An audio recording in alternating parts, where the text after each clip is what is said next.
ఈరోజు హైదరాబాద్లో ఉన్నటువంటి భారతీయ జనతా పార్టీ మెయిన్ ఆఫీస్ పైన కొంతమంది ఇతర పార్టీకి చెందినటువంటి నాయకులు కావచ్చు, కార్యకర్తలు కావచ్చు, దాడికి దిగారు. నిజంగా తెలంగాణ రాష్ట్రంలో ఇలా భౌతికంగా దాడికి దిగడం అనేది ఇది మంచి పద్ధతేనా? దీని గురించి చర్చించడానికి మనతోనే Bharatiya Janata Party state executive member, అలాగే senior most leader Ratnam Satish గారు మనతోనే ఉన్నారు. ప్రజెంట్ మనం వరంగల్ జిల్లాలో ఉన్నాము.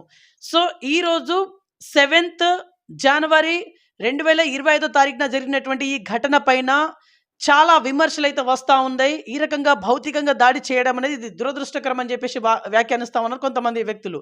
దీనిపైన వ్యాఖ్యానించేందుకు మనతోనే ఉన్నారు వీరిని చర్చించే ప్రయత్నం చేద్దాం. నమస్తే, బాగున్నారా? నమస్తే అండి, వెంకట్ గారికి మరియు బీవీఆర్ టీవీ న్యూస్ ఛానల్ ప్రేక్షకులందరికీ కూడా నమస్కారం.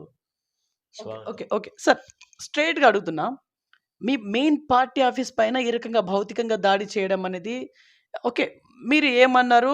వాళ్ళు ఈ రకంగా భౌతికంగా దాడి చేశారనేది పక్కన పెడదాం. కాకపోతే లీగల్గా వెళ్ళాల్సింది పోయి ఈ రకంగా భౌతికంగా దాడి చేయడాన్ని మీరు ఎట్లా చూస్తూ ఉన్నారు? ఈరోజు భారతీయ జనతా పార్టీ రాష్ట్ర పార్టీ కార్యాలయం మీద కాంగ్రెస్ యువజన కాంగ్రెస్ కార్యకర్తలు దాడి చేయడం జరిగింది. ఇది చాలా ఘోరం. దీనిపై భారతీయ జనతా పార్టీ తీవ్రంగా ఖండిస్తుంది. ప్రజాస్వామ్యంలో ఎవరైనా నిరసన తెలిపొచ్చు, శాంతియుతంగా చెప్పొచ్చు, ధర్నాదాలు చెప్పొచ్చు, ఏదో రకంగా చెప్పొచ్చు. కానీ ఈరోజు ఒక పార్టీ కార్యాలయం మీద దాడి చేయడం అనేది ఇది చాలా తప్పు విషయం. దీని మీద భారతీయ జనతా పార్టీ తీవ్రంగా స్పందిస్తుంది. కాబట్టి ఇది ఖండించదగిన విషయము. వెంటనే ముఖ్యమంత్రి ఎవరైతే ఈ దాడి చేశారో వాళ్ళ మీద యాక్షన్ తీసుకోవాలి. ఎందుకంటే అతనే హోంమంత్రిగా ఉన్నాడు. కాబట్టి రేపు బీజేపీ పార్టీ మీద కార్యాలయం దాడి చేస్తే రేపు మేము కూడా దాని మీద దాడి చేసే, కాంగ్రెస్ పార్టీ కార్యాలయం మీద దాడి చేసే అవకాశం ఉంటుంది.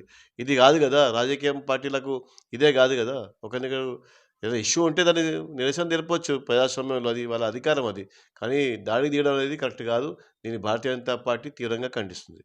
ఓకే, ఈ దాడిలో కనుక ఓన్లీ కాంగ్రెస్ వాళ్ళేనా, బీఆర్ఎస్ వాళ్ళు కూడా ఉన్నట్టుగా మీరేమైనా అనుమాన పడతా ఉన్నారు? ఓన్లీ కాంగ్రెస్ పార్టీ వాళ్ళే చేశారు. వాళ్ళ యువజన కాంగ్రెస్ కార్యకర్తలు కొంతమంది భారతీయ జనతా పార్టీ కార్యక్రమం రావడం జరిగింది. చాలా మందికి మా కార్యకర్తలకు అక్కడ ఉన్న పార్టీ నాయకులు కొంతమందికి కర్రలతో దాడి చేయడం జరిగింది. వారి మీద చాలా మంది గాయాలయ్యాయి, చాలా మంది తలలు పలిగాయి. చాలా మంది తలలు పలిగి చాలా భయంకరమైన వాతావరణం ఏర్పాటు చేయడం జరిగింది. ఇది చాలా ఖండనీయం. వాళ్ళ అక్కడ పార్టీ కార్యాలయం ఉన్న కొన్ని ఫర్నిచర్ ధ్వంసం చేయబడింది. కార్యకర్తలకు తలకు గాయాలయ్యాయి. చాలా మంది హాస్పిటల్ కూడా అవ్వడం జరిగింది. కాబట్టి భారతీయ జనతా పార్టీ దీన్ని తీవ్రంగా తీసుకుంటుంది. ఎటువంటి చర్యను ఏ ప్రభుత్వం ఎవరు కూడా చేసినా కూడా అది పొరపాటు. దీని వెనుక ఎవరున్నారో వారిని వెంటనే అరెస్ట్ చేసి వారిని జైల్లో వేయాలని చెప్పి భారతీయ జనతా పార్టీ పక్షాన మేము కోరుతున్నాం. ఓకే సార్, ఇప్పుడు మీరు వరంగల్లో ఉన్నారు, BJP party senior most leader, మీకు చాలా అనుభవం అయితే ఉంది వరంగల్ జిల్లాలో. సో వరంగల్లో 1 year ప్రజాపాలన, యాక్చువల్లీ డెవలప్మెంట్ ఏం జరుగుతూ ఉంది? ఈ క్వశ్చన్కి మీ దగ్గర దొరికే ఆన్సర్ ఏంటిది? వెంకట్ గారు, కాంగ్రెస్ ప్రభుత్వం అంటేనే దాచుకునే ప్రభుత్వం. అది ఈరోజు కాదు, దాని చరిత్ర ఉంది. కాంగ్రెస్కు పెద్ద చరిత్ర. ఈ దేశాన్ని దోచుకున్న పార్టీ, దేశ భూభాగాన్ని ఇతరులకు ఇచ్చిన పార్టీ. ఏదైనా పార్టీ ఈరోజు ప్రపంచంలో ఉందంటే అది కాంగ్రెస్ పార్టీ. ఎన్నో రకమైన స్కాములు చేసిన పార్టీ కాంగ్రెస్ పార్టీ. అభివృద్ధి అంటే కాంగ్రెస్లో జరగదండి. కాంగ్రెస్ పార్టీకి నాయకులు కానీ వాళ్ళ పార్టీ కానీ ఎంతసేపు ప్రజాస్వామ్యం దాచుకోవాలి, అబద్ధపు మాటలు చెప్పి, బూటకపు మాటలు చెప్పి ప్రజలను మభ్యపెట్టి ఏదో స్కీములు. వీళ్ళ ముఖ్య ఉద్దేశం కాంగ్రెస్ పార్టీ స్కీములు అండ్ స్కీములు చెప్పి స్కాములు చేసే పార్టీ ఈరోజు ఏదో ఉందంటే అది కాంగ్రెస్ పార్టీ. కాబట్టి కాంగ్రెస్ పార్టీ పాలన ఉండదు. వాళ్ళది దోచుకునే పార్టీ దోచుకుంటూ ఉంటుంది. ఓకే, ఇక్కడ స్కాములని మీరు అంటా ఉన్నారు అంటే 1 సంవత్సరం పాలనలో ఏం డెవలప్మెంట్ జరగలేదా? డెవలప్మెంట్ ఏముందండి? ఏం డెవలప్ చేశారు? ఎలక్షన్ల ముందు 6 పథకాలు గ్యారెంటీలు ఇచ్చారు. సరే, ఓకే, గుడ్. ఒక పార్టీగా వాళ్ళు ఏదైనా చెప్పొచ్చు, ప్రజలకు ఓకే, పథకం దాని మేము వ్యతిరేకం కాదు. కానీ పూర్తి స్థాయిలో ఇవ్వకుండా ఏదో పథకాలు చెప్పి 300 పథకాలు వాళ్ళు చెప్పారు. అందులో ఎన్ని అమలు చేస్తారో చెప్పండి. నిజాయితీగా అమలు చేసే పథకం 1, 2 అలా చేస్తున్నారు. ఒకటేంటంటే ఫ్రీ బస్సు ఒకటి వాళ్ళకి చేస్తున్నారు. దీనివల్ల పెద్ద ఉపయోగం ఏమని చెప్పండి? ఫ్రీ బస్సు వల్ల మహిళలకి మాత్రమే ఉపయోగకరం. ఒకటి గమనించండి, చాలామంది తెలంగాణలో పేద ప్రజలు ఉంటారు. చాలామంది పిల్లలు విద్య కోసం యూనివర్సిటీలో చదవడం జరుగుతుంది. వాళ్ళు ఒక బస్ ఫీజ్ కట్టాలంటే సంవత్సరానికి 30,000, 40,000 రూపాయలు బస్ ఫీజ్ కట్టాలి. అటువంటి పిల్లలకు బస్ సౌకర్యం కల్పిస్తే అది ఉపయోగకరమేది. ఈరోజు చీర కొనుక్కోవాలన్నా కూడా మహిళలు హైదరాబాద్‌కు ఫ్రీ బస్‌లో ఎళ్లి ఫ్రీ బస్‌లో వస్తున్నారు. దానివల్ల ఉపయోగం ఉందా? అందరికి ఉపయోగం ఉందా? ఉపయోగమైన స్కీమ్ పెట్టి 10 మందికి అవసరమైన స్కీమ్, పేదవాళ్ళకి అవసరమైన స్కీమ్ పెట్టినా కూడా ఏ పార్టీ అయినా కూడా ఆహ్వానించాలి. అది బీజేపీ, అది కాంగ్రెస్ పార్టీ, మంచి స్కీము, అది ప్రజలకు అవసరమైన స్కీము, ప్రజలకు ముఖ్యంగా పేద ప్రజలకు అవసరమైన స్కీమ్‌లు ఏమైనా ఉంటే దాన్ని అందరూ ఆహ్వానించాలి. కానీ అబద్ధపు స్కీమ్ చెప్పి ఈరోజు చాలా స్కీమ్‌లు చెప్పారు. ఎంతమందికి గ్యాస్ సబ్సిడీ వస్తుంది? ఎంతమందికి 200 యూనిట్లు ఉచిత విద్యుత్తు సబ్సిడీ ఇస్తారు. అది కూడా ఎంతమందికి వస్తుంది? చాలామంది రావట్లేదు. ఇంకోటి చాలామంది వాళ్ళు చేసిన హామీలలో పెన్షన్ రూ. 4,000 చేస్తాము. ప్రతి మహిళకు రూ. 2,500 ఇస్తామని చెప్పారు. అది ఇస్తుందా? ఇల్లు కట్టుకుంటే 5,00,000 లోన్ ఇస్తామని చెప్పారు. ఇచ్చారా? ఎంతమందికి ఏమిచ్చారు చెప్పండి? కాంగ్రెస్ ప్రభుత్వం మాటలు చెప్పి సమయాన్ని ఇది చేసే ప్రభుత్వం ఏదైనా ఉందంటే అది కాంగ్రెస్ ప్రభుత్వం. ఓకే. సార్ ఇప్పుడు వరంగల్‌లో ఏం డెవలప్‌మెంట్ జరగాలనుకుంటున్నారు మీరు? ఓకే. ఒక 1 ఇయర్ పాలనలో ఏం జరగలేదని మీరు అంటున్నారు. యాక్చువల్లీ ఏం సమస్యలున్నాయి? వరంగల్‌లో ఏం సమస్యలున్నాయి? వాస్తవంగా వరంగల్ అనేది పెద్ద నగరం. అవును. ఇది ఓరుగల్ నగరం. ఓరు అంటే హైదరాబాద్ తర్వాత ఇది. హైదరాబాద్ తర్వాత రాష్ట్రంలో అతిపెద్ద నగరం ఏదైనా ఉందంటే హ్మ్. వరంగల్. హ్మ్. అసలు యాక్చువల్లీ వరంగల్ ఒక రాజధాని. హైదరాబాద్ కన్నా ముందే రాజధాని. 11వ శతాబ్దంలోనే ఈ రాజధానిగా కాకతీయులు పరిపాలించిన నగరం ఇది. ఈ చారిత్రాత్మక నగరం, రాజులు పరిపాలించిన నగరం, కాకతీయులు పరిపాలించిన నగరం. ఈ ఓరుగల్ అనే పేరు, ఏకశిలా నగరం అనే పేరు ఎలా వచ్చిందంటే, ఓరు అంటే ఒకే, గల్లు అంటే రాయి. ఒకే రాయిపై నిర్మితమైన నగరం ఏకశిలా నగరం అంటారు. అందులో ఏక అంటే ఒకటి, శిలా నగరం, ఏకశిలం నగరం ఇది. ఒక రాయిపై ఏర్పడిన నగరం, అతి చారిత్రాత్మక నగరం వరంగల్. కనీసం ఈ వరంగల్ నగరం మీరు చూస్తే ఏ బస్సుకి పోయినా, ఏ వాడకు పోయినా, ఏ గల్లీకి పోయినా కనీసం ఎటువంటి అభివృద్ధి నోచుకోకుండా ఒక చిన్న మారుమూల ప్రాంతంలో ఒక చిన్న పట్టణం ఎలా అయితే ఉంటుందో ఆ రకంగా వరంగల్ నగరాన్ని ఇచ్చేశారు. కాంగ్రెస్ ప్రభుత్వం ఇచ్చిన హామీలు ఎక్కడిది? వరంగల్‌లో కనీసం ఒక బస్సు స్టాండ్ కూడా లేదు ఇక్కడ. గతంలో బస్ స్టాండ్‌కు రూ. 75,00,00,000 బడ్జెట్ ఇచ్చి కూడా ఇప్పటి వరకు బస్ స్టాండ్ దాన్ని కట్టే ప్రయత్నం కూడా చేయట్లేదు. గతంలో టీఆర్ఎస్ ప్రభుత్వం హామీ ఇచ్చింది. ఇప్పుడు కాంగ్రెస్ ప్రభుత్వం చెప్పింది బస్ స్టాండ్‌ని తీసుకెళ్ళి ఆ రోడ్డు మీద ఏశారు. అంటే ప్రజలను రోడ్డు మీద ఏసే ప్రభుత్వం ఏదైనా ఉందంటే అది కాంగ్రెస్ ప్రభుత్వం. ఓకే. ఇప్పుడు కాంగ్రెస్ ప్రభుత్వం ఏం చెయ్యట్లేదు. వాగ్దానాలన్నీ అలాగే వదిలేసిందని మీరు అంటా ఉన్నారు. ఇదే 1 ఇయర్ పాలనలో బీజేపీ నుంచెళ్ళి ఎలాంటి ఫండ్స్ వచ్చాయి? ఇదే వరంగల్‌కి. మీ కేంద్ర ప్రభుత్వం ఏమిచ్చింది వరంగల్‌కి? ఏమన్నా ఇచ్చిందా? కేంద్ర ప్రభుత్వం ద్వారా రాష్ట్ర ప్రభుత్వానికి ఎన్నో రకాల బడ్జెట్ ఇక్కడ అలొకేట్ చేయబడుతుంది. హ్మ్. ముఖ్యంగా మొన్నటికి మొన్న కేంద్ర ప్రభుత్వం గతంలో వ్యాగన్ ఫ్యాక్టరీని ఏర్పాటు చేయడం కాజీపేట దాన్ని పూర్తి స్థాయి వ్యాగన్ ఫ్యాక్టరీగా, కోచ్ ఫ్యాక్టరీగా దాన్ని చేయడం జరిగింది. మొన్ననే ప్రధానమంత్రి గారు దాన్ని శంకుస్థాపన చేయడం జరిగింది.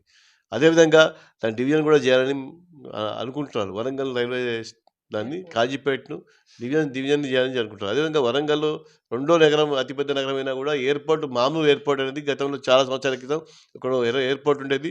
ఈ ఫ్లైట్స్ నడిచాయి ఇక్కడ. విమానాలు నడవడం జరిగింది. కానీ దాన్ని ఎవరు అభివృద్ధి చేయలేదు. ఎన్నో సార్లు కేంద్ర ప్రభుత్వం, రాష్ట్ర ప్రభుత్వాన్ని, గతంలో రాష్ట్ర ప్రభుత్వాన్ని గానీ, ఇప్పుడున్న రాష్ట్ర ప్రభుత్వాన్ని గానీ రిక్వెస్ట్ చేసింది. మీ స్థలం ఇవ్వండి. ఆ ఎయిర్‌పోర్ట్ మేము చేస్తామని చెప్పి చాలా సందర్భాల్లో చెప్పడం జరిగింది. కానీ ఆ రాష్ట్ర ప్రభుత్వాలు సహకరించగా ఆ ఎయిర్‌పోర్ట్ అభివృద్ధి కాలేదు. ఈరోజు ఎయిర్‌పోర్ట్‌కు కేంద్ర ప్రభుత్వం గ్రీన్ సిగ్నల్ ఇవ్వడం జరిగింది. త్వరలోనే వరంగల్ ప్రజలకు శుభవార్త అందబోతుంది. వరంగల్‌లో ఎయిర్‌పోర్ట్ రావడం జరుగుతుంది. వరంగల్ నుంచి కూడా ప్లేన్స్ ఇతర రాష్ట్రాలకు వెళ్ళడానికి సౌకర్యవంతమైన ఒక ఎయిర్‌పోర్ట్ మన వరంగల్ కూడా రావడం జరుగుతుంది. ఓకే. సార్ తెలంగాణ రాష్ట్రంలో ఇప్పుడు ఇంకొక 2 నెలల్లో స్థానిక సంస్థల ఎలక్షన్స్ అయితే రాబోతున్నాయి. ఎలా సన్నద్ధం అవుతా ఉన్నారు? మీరంటే మీ భారతీయ జనతా పార్టీ ప్రజల్లోకి ఎలా వెళ్ళబోతున్నారు? ఎలా సన్నద్ధం అవుతా ఉన్నారు? ప్రజలకు మీరిచ్చే హింట్ ఏంటిది? భారతీయ జనతా పార్టీ గతంతో పోలిస్తే ఈసారి భారతీయ జనతా పార్టీ ఒక బలమైన పార్టీగా తెలంగాణలో ఉంది ఇప్పుడు. మీరు గమనిస్తే కూడా మొన్నటికి మొన్న జరిగిన పార్లమెంట్ ఎలక్షన్‌లో కూడా భారతీయ జనతా పార్టీ 8 పార్లమెంట్ సభ్యులను గెలవడం జరిగింది. కాబట్టి ప్రజలు కూడా ఆలోచిస్తున్నారు. ఏ పార్టీకైతే ఓటేస్తే బావుంటది? ఏ పార్టీ నాయకులైతే పనిచేస్తారు ఇక్కడ అని చెప్పి ప్రజలు కూడా చాలా రకాలుగా ప్రజలకు కూడా అవగాహన పెరిగింది. వాట్సాప్ ద్వారా గానీ, టీవీల ద్వారా గానీ, ముఖ్యంగా నరేంద్ర మోడీ గారు ఏదైతే ఆయన చేస్తున్న పని గాని, ప్రపంచం ఆయనను ఆహ్వానించే విషయం గాని, ఒక గొప్ప నాయకుడండి. ఇప్పుడు ఒక గొప్ప నాయకుని ఆధ్వర్యంలో భారతీయ జనతా పార్టీ ప్రపంచ నాయకుడు పార్టీ ఆధ్వర్యంలో పార్టీ నడుస్తుంది. ప్రపంచంలో ఈరోజు దేశంలో 22 రాష్ట్రాల్లో భారతీయ జనతా పార్టీ ప్రభుత్వాలున్నాయి. ఎక్కడ కూడా చిన్న పార్టీ ఇది లేకుండా ప్రభుత్వాలు చాలా సౌకర్యవంతంగా ప్రజలకు ఏదైతే అవసరమో, ప్రజలకు అవసరానికి అనుగుణంగా పనిచేసే అక్కడ ప్రభుత్వాలు 2 సార్లు, ఒక్కసారి కాదు గెలుపు, రెండోసారి, మూడోసారి గెలవడం జరిగింది. అది ఎంత గొప్ప విషయం మీరే గమనించాలి. భారతీయ జనతా పార్టీ ఒకేసారి 5 సంవత్సరాలు గెలిచి మాయమయ్యే పార్టీ కాదు. 2 సార్లు గెలిచి ఓడిపోయే పార్టీ కాదు. ఒక 3 సార్లు 20, 30 సంవత్సరాల పాటు ప్రజలకు నిస్వార్థంగా నిజాయితీగా పనిచేస్తున్న పార్టీ. అలాగే ప్రజలు కూడా భారతీయ జనతా పార్టీని రోజువారీ వాళ్ళకి ఒక్కొక్క రాష్ట్రం మాకు గెలపడం జరుగుతుంది. మరి మహారాష్ట్ర ఎలక్షన్ దానికి నిదర్శనం దానికి. మహారాష్ట్రలో చూడండి మీరు ఎంత చక్కటి రిజల్ట్ ప్రజలిచ్చారు. మా యొక్క పనితనమే కదా! మా యొక్క ఇది. కాబట్టి భారతీయ జనతా పార్టీ వాళ్ళ తెలంగాణలో కూడా ప్రజలందరికీ తెలిసిపోయింది. ఈసారి భారతీయ జనతా పార్టీ వస్తే గ్రామ స్థాయి నుంచి జిల్లా స్థాయి వరకు అన్ని రకాల సదుపాయాలు కల్పిస్తున్నాం మేము. ప్రతి గ్రామంలో కూడా ఈరోజు ఉన్న గ్రామీణ సడక్ యోజన కింద ప్రతి గ్రామానికి ఏ గ్రామంకెళ్ళండి గతంలో ఒక రోడ్డు లేదు, ఒక స్ట్రీట్ లేదు, ఒక మోరీ లేదు, ఒక నాలా లేదు, ఒక ట్యాప్ వాటర్ లేదు. ప్రతి చిన్న మారుమూల గ్రామానికి కూడా సిమెంట్ రోడ్ ఈరోజు వేయడం జరిగింది. దానివల్ల ఎంతోమంది ప్రజలకు సౌకర్యవంతమైన ఈరోజు ఏమి ఇబ్బంది వచ్చినా వాళ్ళు మండల కేంద్రానికి గానీ, జిల్లా కేంద్రం రావడానికి అనుగుణంగా ఉంటుంది. ప్రతి చిన్న గ్రామంలో కూడా ఈరోజు సీసీ రోడ్లు వేసి వాళ్ళకి స్ట్రీట్ లైట్ ఇవ్వడం జరిగింది. ప్రతి గ్రామానికి మంచినీటి సౌకర్యం కల్పించడం జరిగింది. ప్రతి గ్రామంలో మరుగుదొడ్లు ఇవ్వడం జరిగింది. ఎన్నో రకాల ఏదైతే నిరుపేద ప్రజలకు, సామాన్య ప్రజలకు ఏదైతే నిత్యావసరంగా అవసరాలు ఉంటాయో దాని మీద పార్టీ పనిచేస్తుంది ఇప్పుడు. మేమేదో పెద్ద పెద్ద వాగ్దానాలు చేసి దాన్ని కొంత ఏదో తూతుమంతంగా పనిచేసే పార్టీ కాదు. గ్రౌండ్ నుంచి పనిచేసి ప్రజలకు దగ్గరగా ఏదైతే అవసరాలో ఆ అవసరాలు తీర్చే పార్టీ భారతీయ జనతా పార్టీ కాబట్టి ప్రజలు కూడా గుర్తించారు. ఈసారి రాబోయే మన గ్రామ పంచాయతీ ఎలక్షన్‌లో భారతీయ జనతా పార్టీ అభ్యర్థులు చాలామంది కూడా సర్పంచులుగా, వార్డు మెంబర్‌గా గెలిచే అవకాశం ఉంది. ప్రజలు కూడా ఆ రకంగా మాకు ఓటు వేస్తారని నమ్మకం మాకుంది. ఓకే. సార్ ఇక్కడ బీసీ కులగణన. బీసీ కులగణన. యాక్చువల్లీ బీసీ కులగణన అనేది జరిగితే రాబోయే రోజుల్లో ఏదో ఒక టైంన రాజ్యాధికారం చేపట్టే అవకాశం ఉంది అన్నట్టుగా కొంత హింట్ వస్తా ఉంది. దీనిపైన మీ స్పందన ఏంటిది? ఒక బీసీ కులగణన ఎందుకు చేయాలండి? వాస్తవంగా బీసీలు దేశంలో 52-55% దాకా బీసీ కులాలున్నాయి. బీసీలో లాగా చాలా కులాలు, చాలా ఇతర వర్గాలు కూడా చాలా కులాలున్నాయి. కాబట్టి బీసీ కులగణన కాకుండా అన్ని దేశంలో ఉన్న ప్రతి కులగణన జరగాలి. ప్రతి ఒక్క మతం యొక్క కులగణన జరగాలి. అది కావాలి. ఒక బీసీలకే కులగణన చేయాలి. కాబట్టి ముఖ్యంగా బీసీలకు ఎక్కడ కూడా ప్రాధాన్యత లేదండి. బీసీలకు ఎంతోమంది బీసీలు ఓట్లేసి గెలుస్తున్న పార్టీలు ఈరోజు బీసీలకు వాళ్ళకి సముచిత స్థానం ఇవ్వలేకపోతున్నాయి. రాజకీయంలో కానీ, లేకపోతే ఇతర రంగాల్లో కానీ బీసీలకు అన్యాయమే జరుగుతుంది. కాబట్టి ఏ ప్రభుత్వమైనా బీసీలకు ప్రాతినిధ్యం ఎక్కువ మోతాదులో ఇవ్వాలి. ఎందుకంటే బీసీలు అధికంగా ఉన్న దేశం ఇది. 52% వాళ్ళు ఉన్నప్పుడు వాళ్ళ అధికారాలు వాళ్ళకి ఇవ్వాలి కదా! వాళ్ళకి రాజకీయంగా కానీ, ఇతరత్ర దానిలో కూడా బీసీలకు ప్రముఖ స్థానం ఇవ్వాలని చెప్పి భారతీయ జనతా పార్టీ కట్టుబడింది. బీజేపీ దానికి పూర్తి స్థాయిలో కట్టుబడింది కాబట్టి బీసీలకు పూర్తి న్యాయం భారతీయ జనతా పార్టీ జరుగుతుందని నా ఆశ. Okay. Sir last and finally ఇప్పుడు ఈ ఇంటర్వ్యూ సందర్భంగా వరంగల్ జిల్లా మహానగర ప్రజానీకానికి మీరిప్పుడు ఏం మెసేజ్ ఇవ్వదలుచుకున్నారు? యాక్చువల్లీ మీరు ఇచ్చేటువంటి మెసేజ్ ఏంటిది? Final question. ఒకటి నేను వరంగల్ జిల్లా ప్రజలకు మనవి చేసేది ఏంటంటే భారతీయ జనతా పార్టీ ప్రజల పార్టీ. ప్రజల సంక్షేమం కోసం ప్రజల మధ్యలో ఉంటూ పనిచేసే పార్టీ. నిస్వార్థంగా ఈ దేశం కోసం, ఈ ధర్మం కోసం, ఈ ప్రజల కోసం పనిచేసే పార్టీ భారతీయ జనతా పార్టీ. ఓకే. తెలంగాణ వరంగల్ కానీ ఒకసారి భారతీయ జనతా పార్టీకి అవకాశం ఇవ్వండి. గతంలో మీరు ఎన్నో పార్టీలు కాంగ్రెస్ పార్టీకి చాలా సందర్భాలు ఇచ్చారు. టీడీపీ పార్టీకి ఇచ్చారు. కాంగ్రెస్ పార్టీకి ఇచ్చారు. భారతీయ జనతా పార్టీకి ఒకసారి అవకాశం ఇస్తే భారతీయ జనతా పార్టీ కూడా ఏ రకమైన పని చేస్తుంది. ఎలాంటి నాయకులు ఇక్కడ ఉన్నారు. ఎన్నో సంవత్సరాలుగా మేమందరం కూడా భారతీయ జనతా పార్టీకి నిస్వార్థంగా, నిజాయితీగా, ఎటువంటి ఆశించకుండా చాలామంది వాళ్ళ జీవితాలు త్యాగాలు చేశారు. అయినా కూడా ఈ పార్టీని పట్టుకొని దేశం గురించి, ధర్మం గురించి పోట్లాడే కార్యకర్తలు, మంచి భావజాలమైన నాయకులు ఉన్న పార్టీ బీజేపీ. అటువంటి నాయకులు, కార్యకర్తలు గెలిస్తే ఈ ప్రజల కోసం పనిచేస్తారు వాళ్ళు. కాంగ్రెస్ పార్టీ వాళ్ళ లెక్క ఈరోజు గెలవగానే ఈ ప్రజల సొమ్మును దోచుకుని, ప్రజల ఆస్తులు, ముఖ్యంగా వెంకట్ గారు ఈ మధ్యకాలంలో ప్రజల ఆస్తులు కూడా దోచుకోవడం జరుగుతుంది. ఎక్కడ ల్యాండ్ ఉంటే, ఎక్కడ ఓపెన్ ల్యాండ్ ఉంటే నేను ఒకరి అనను, కాంగ్రెస్ నాయకులు అంతా అంతే. వాళ్ళు ల్యాండ్ గ్రాబింగ్ నాయకుల ప్రజాప్రతినిధుల ప్రజాప్రతినిధులు. ప్రజాప్రతినిధులే. అందరు ప్రజాప్రతినిధులు, నాయకులు అందరూ కాంగ్రెస్ పార్టీ వాళ్ళకు అదొక ఒక హ్యాబిట్ అండి. హాబీ వాళ్ళది. ఓకే. వాళ్ళ రాజ్యాధికారం వాళ్ళకి పాలన వస్తే ప్రజల సొమ్మును దోచుకోవడం. ఎక్కడ ల్యాండ్ గ్రాబింగ్ వాళ్ళు చేస్తున్నారు. ప్రతి చోట. కాబట్టి ప్రజలు ఇవన్నీ గమనిస్తున్నారు. కాబట్టి బీజేపీకి ఇస్తే బీజేపీ పాలన వస్తే ఒక మంచి పాలన ఎవరైతే ఎవరైతే పేదరికం ఉన్న ఈ తెలంగాణ కానీ వరంగల్ కానీ మనకు మంచి చక్కటి సదుపాయాలు కల్పించి మంచి జీవనాన్ని మెరుగైన జీవనాన్ని అందించే విధంగా భారతీయ జనతా పార్టీ పనిచేస్తుంది. భారతీయ జనతా పార్టీకి ఒక అవకాశం ఇస్తే మీ అందరి ఆశతో రాబోయే గ్రామ పంచాయతీ ఎలక్షన్ అనుకోండి, రేపు రాబోయే కార్పొరేషన్ ఎలక్షన్ కాదండి, బీజేపీకి ఒక మంచి పాలన అందిస్తుంది ఈ తెలంగాణ మరియు వరంగల్ ప్రజలకు నేను భరోసా ఇస్తున్నాను. అలాగే ఇప్పుడు కాంగ్రెస్ ఈ మధ్యకాలంలో కొత్త ఒక ప్రచారం, మళ్ళీ కొత్త నాటకం, గ్లోబల్ ప్రచారం ఏంటంటే వీళ్ళకి ఏదో ఇండ్లమ్మ ఇండ్లు ఇస్తాం అని కొత్త ప్రచారం. సంక్రాంతికి ఇస్తామని గతంలో చెప్పారు కాంగ్రెస్ ప్రభుత్వం. ఇప్పటిదాకా ఇండ్లమ్మ ఇండ్లు ఇచ్చిన పాపాల పోలే కానీ ఇప్పుడు మళ్ళీ కొత్త ప్రచారం. అందరూ ఈ ప్రజలను మభ్యపెట్టడంలో కాంగ్రెస్ పార్టీ మించిన ఇది లేదండి. రేషన్ కార్డులు ఈ గత 10 సంవత్సరాల నుంచి ఎంతో మంది నిరుపేదలకు రేషన్ కార్డు రాలేదు ఇప్పటిదాకా. సంక్రాంతి తర్వాత ఇస్తా ఉంటుంది. అది చెప్తారు, వాగ్దానాలు చెప్పట్లో కాంగ్రెస్ పార్టీ దిట్టండి. కాంగ్రెస్ పార్టీకి వాగ్దానాలు చెప్పట్లో కాంగ్రెస్ పార్టీ మించిన పార్టీ లేదు. రేషన్ కార్డులు ఎంతమందికి ఇచ్చారు, ఎంతమంది కాంగ్రెస్ పార్టీ ఈరోజు పెన్షన్లు. ఒకటి ముఖ్యంగా చాలా ముఖ్యం వెంకట్ గారు, గత 2-3 సంవత్సరాల నుంచి ఒక పెన్షన్ ఇవ్వలేదండి. ఆయనే కేసీఆర్ గారు రాష్ట్ర టీఆర్ఎస్ ప్రభుత్వం ఉన్నప్పుడు, బీఆర్ఎస్ ప్రభుత్వం ఉన్నప్పుడు 65 సంవత్సరాల పెన్షన్, వృద్ధాప్య పెన్షన్ను 57 సంవత్సరాలు ఇస్తుందని చెప్పి ప్రామిస్ చేశారు. ఆ ప్రభుత్వం పోయింది. ఇప్పుడు కాంగ్రెస్ ప్రభుత్వం వచ్చింది. కనీసం దాదాపు నాకు తెలిసి ఒక 80 నుంచి 1,00,000 అప్లికేషన్లు మున్సిపల్ కార్పొరేషన్లో పెండింగ్ ఉన్నాయండి. Pension application. దానికి అతపత లేదు. ఈ మధ్య మీరు ఒకటి వచ్చింది పేపర్లో, ఈ మధ్య చూశాను. ఏది దరఖాస్తులు, ఈ అభయాస్త పథకం మీద దరఖాస్తులు అన్నీ కూడా కొన్ని బుట్టదాఖలు చేశారట. చాలా మంది ఈ అప్లికేషన్లు, వాళ్ళ అప్లికేషన్లే లేవు అక్కడ.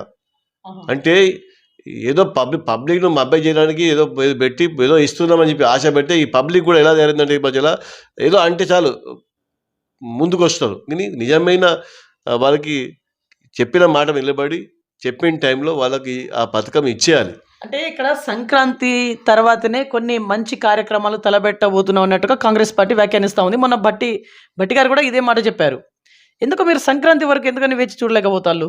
నమ్మరా కాంగ్రెస్ని? సంక్రాంతి ఏంటండి, వచ్చి సంవత్సరం దాటిపోయింది. మీరు ఈ రేషన్ కార్డు ఇది కొత్త విషయం. ఏదైనా సంక్రాంతి వరకు ఆగాల్సిన అవసరం ఉందా? రేషన్ కార్డులు ఈ సంక్రాంతి మీ ప్రభుత్వం రాకముందే అప్లికేషన్ పెట్టున్నాయి. ఇందిరమ్మ ఇండ్లది ఇప్పుడు కొత్త విషయమా? పెన్షన్లు కొత్త విషయమా? ఇవ్వచ్చు కదా. సంక్రాంతి వరకు మీరు వచ్చి సంవత్సరం దాటినా కూడా మళ్ళీ వాయిదా పద్ధతి, కాంగ్రెస్ వల్ల వాయిదా పద్ధతులు పెట్టుకుంటుందా? ఇప్పుడు వస్తే ఇప్పుడు చేస్తాం వాయిదాల రూపంలో ఇవ్వదలుచుకుందా? అట్లా కాదు కదా. మీకు మినిమం పెన్షన్లు ఇవ్వాలి, చాలామందికి రేషన్ కార్డులు ఇవ్వాలి, వాళ్ళకి చేయాలి కదా. మీ సంవత్సరం దాటిపోయినా మళ్ళీ సంక్రాంతి లేకపోతే ఉగాది లేకపోతే దసరా దీపావళి ఏనా ఇదేందండి? కిస్తీల రూపంగా కాంగ్రెస్ ప్రభుత్వం పాలన చేస్తుందా కదా? అట్లా కాదు. వాగ్దానం చేయడం ఎప్పుడు, చెప్పడం వేరు. చెప్పడానికి వాగ్దానానికి చాలా తేడా ఉంది కాంగ్రెస్ ప్రభుత్వం.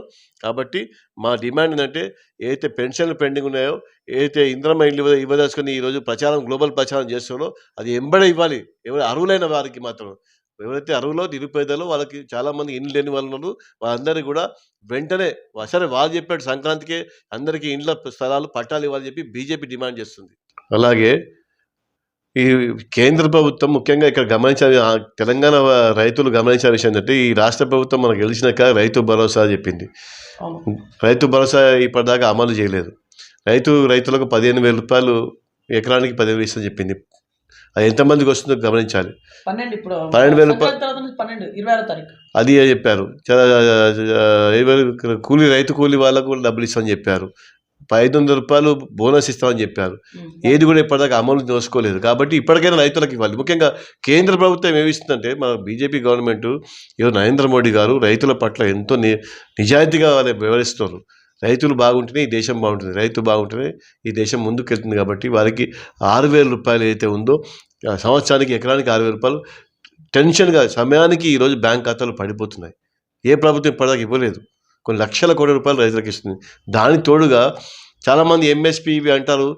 ఈరోజు రైతు ఒక బస్తా యూరియా కొంటే 2,900 చిల్లర, నాకు అమౌంట్ ఐడియా లేదు, 2,000 3,000 రూపాయల బస్తా ఉంటుంది యూరియా బస్తా. కేంద్ర ప్రభుత్వం దాని మీద 90% సబ్సిడీ ఇస్తుందండి. 290 రూపాయలు మాత్రమే రైతుకి ఇవ్వడం జరుగుతుంది. అంటే ఈ 90% సబ్సిడీ కేంద్ర ప్రభుత్వం ఈ రైతుకి ఇస్తుంది. ఇది చాలామంది తెలియని విషయం. ఈరోజు రైతులు తక్కువ మోతాదులో డిఏపి కానీ, ఇది యూరియా కానీ, ఫర్టిలైజర్స్ కానీ, పెస్టిసైడ్స్ కానీ తక్కువ మోతాదులో అమౌంట్కి కేంద్ర ప్రభుత్వం రైతుల పట్ల నిస్వార్థంగా ఉండి వారికి ఈ రకంగా సహాయం అందించడం జరుగుతుంది. ఇది చాలామంది తెలియదు. కాబట్టి రైతు బాగుంటేనే దేశం బాగుంటుంది. కాబట్టి మా ప్రభుత్వం రైతు ప్రభుత్వం. రేపు తెలంగాణలో వస్తే పూర్తి స్థాయిలో రైతు ఆర్థికంగా ఎదగడానికి మా భారతీయ జనతా పార్టీ పూర్తి సహాయం అందిస్తుంది. రైతులకు చేదోడు వారుగా ఉంటుందని చెప్పి తెలియజేస్తున్నాను. Okay sir. సో ఇది ఇవాల్టి ఇన్ఫర్మేషన్. చూస్తున్నాను BVR TV news. Until then bye, take care.